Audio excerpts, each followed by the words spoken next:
Israel used more than 100 aircraft to attack Iran, including F-35 stealth fighters from a distance of 2,000 kilometers or about 1,240 miles. While it's not verified, Israel struck hard with a three-wave assault on Iran, taking out over 20 missile and drone sites in the Days of Repentance operation. IRGC headquarters was also hit. It seems Israeli aircraft overflew Jordanian airspace to reach Iran. Israel's jets just cruised over Iran, including the capital Teheran, like they own the sky, and every jet returned home safely. IDF spokesperson Rear Admiral Daniel Hagari said, "I can now confirm that we have concluded the Israeli response to Iran's attacks against Israel. We conducted targeted and precise strikes on military targets in Iran, thwarting immediate threats to the State of Israel." Though the strike was anticipated and Iran prepared for it, it couldn't do much. In this video, Defense Updates analyzes why Iran couldn't inflict a single hit on the Israeli Air Force. Before we proceed, a word on NordVPN, which is one of the most trusted VPN brands worldwide that has a no-log policy validated by Deloitte, an industry-leading Big Four auditing firm.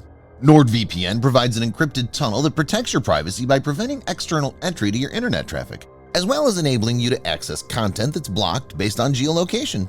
Best of all, with one NordVPN account, you can secure up to 6 devices at the same time. Get an exclusive NordVPN deal with massive savings by going to nordvpn.com/defense or clicking the link in the description. It's risk-free with Nord's 30-day money-back guarantee.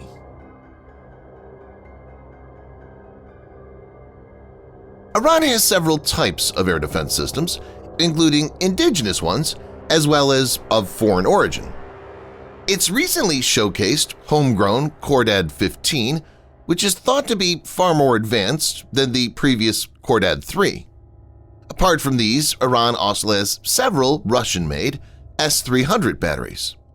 S-300 can be equipped with radars that are claimed to have the capability to detect even stealthy aircraft.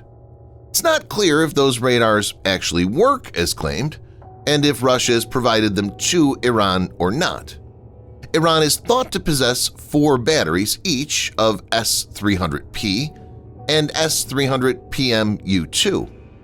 It also has several S-200 batteries, some of which have been upgraded indigenously. There are reports that a few S-400 batteries were also provided to Iran by Russia recently, but this is doubtful since Russia themselves are finding it difficult to defend against Ukrainian aerial attacks, and the S-400 interceptor missiles are in high demand on that front.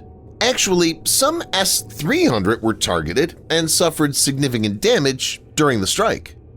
Overall, the air defense network is neither dense nor sophisticated, and vulnerability can be exploited to get in and get out safely.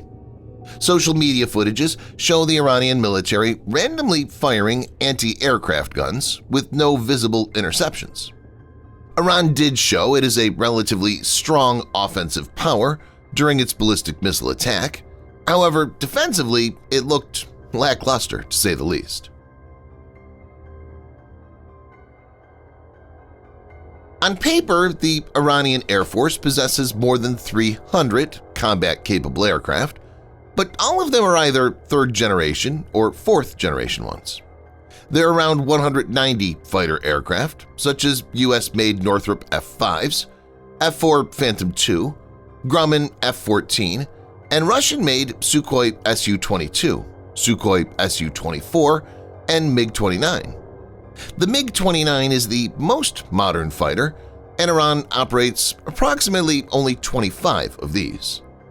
The air-to-air missiles equipping fighters are far older in technology compared to what Israel possesses. The non-stealthy jets will be easily detected, and given the technological superiority of the Israeli Air Force, which possesses fifth-generation fighter jets like F-35, the most likely outcome will be the shooting down of Iranian jets. So the Iranian military is handicapped when it comes to air-to-air combat and can't effectively defend its skies with its air force.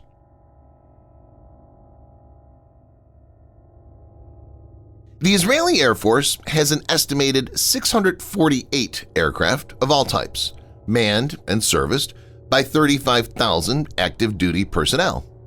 Importantly, it's acquired the Lockheed Martin Joint Strike Fighter from the U.S.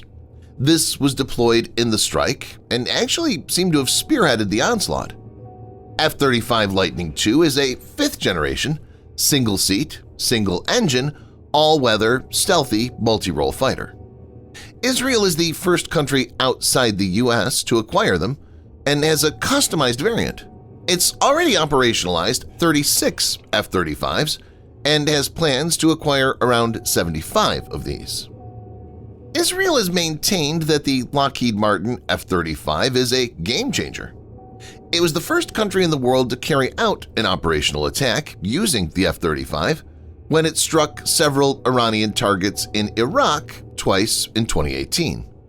Not only this, as reported by the Kuwaiti Al Jazeera newspaper, 2 F-35I Adir jets flew undetected over Syria and Iraq and were able to sneak into Iranian airspace without being detected, indicating that Iran didn't have anything that could track it or engage it. The pair reportedly flew at a high altitude above sites suspected of being connected to Iran's nuclear program along the Persian Gulf coast. They carried out reconnaissance missions over the Iranian cities Bandar Abbas, Esfahan, and Shiraz. The source told the paper that 2 F-35s evaded detection by all the radar systems installed in the region, including advanced Russian radar systems in Syria. Armed with long-range standoff missiles or precision bombs, the F-35 can be used to target any location, and Iran can do nothing about it. Israel has also specifically developed certain missiles that can be used to hit highly protected targets without the launching aircraft having to get inside the strike envelope of surface-to-missile batteries. One example is Rampage.